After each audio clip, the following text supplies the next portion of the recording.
Here at Saltiness Isn't Bliss, I love all kinds of pasta dishes. Pasta just makes me happy. So I have come across a great new recipe that I want you to join me in the kitchen while I share with you. So tonight I am making some cheesy spinach spaghetti.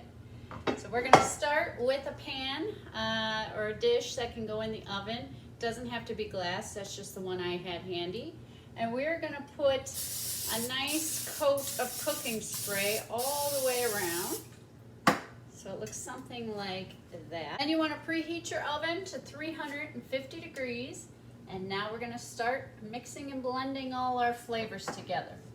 So in this mixing bowl here, I've got 1 raw egg. So we are going to either with a fork or a spoon, or in this case a mixer, I'm going to mix that on low just to kind of break that yolk up and get it ready for all the ingredients I'm going to add in there.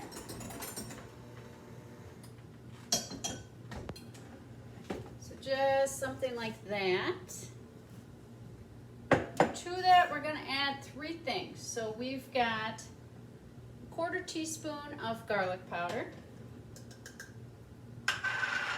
a 1/4 cup of grated parmesan, and then the messy one, 1 cup of sour cream.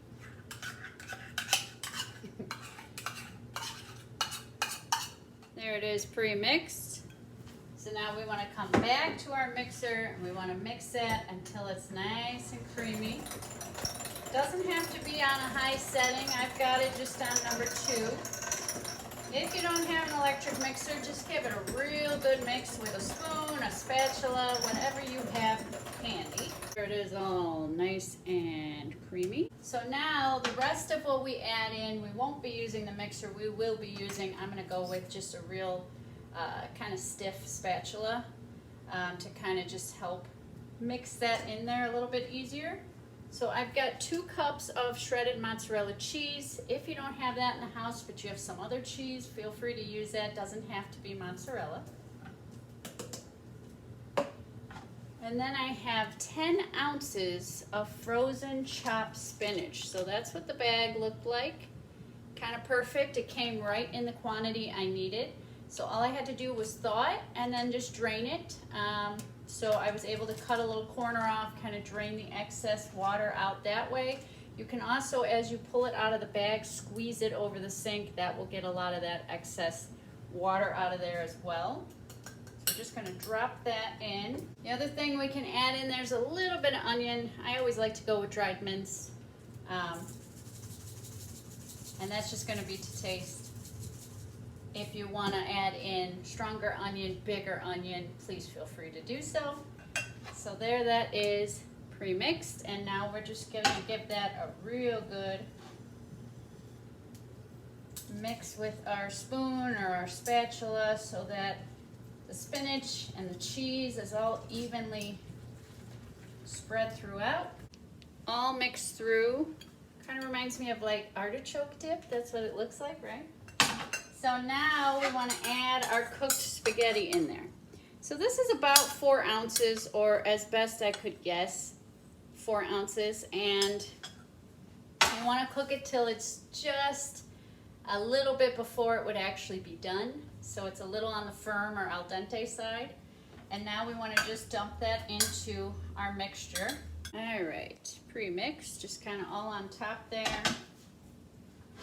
Now, if you don't have spaghetti noodles, but you do have other noodles, make that work for you. You can certainly substitute some other type of noodle or pasta in place of the spaghetti. Okay, so there it is with all our noodles mixed in there. Everything is nice and even.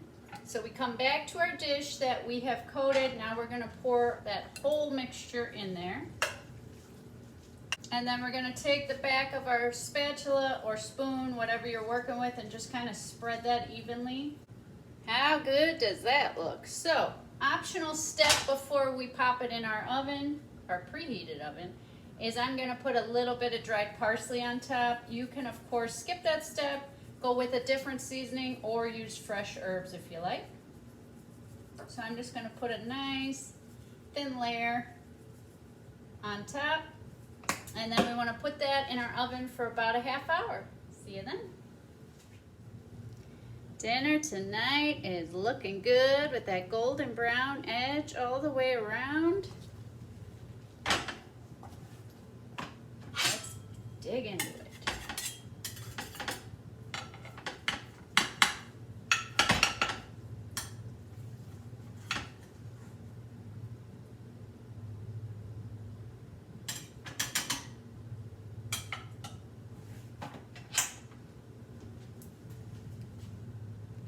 Here it is, guys. Thanks so much for watching. See you next time.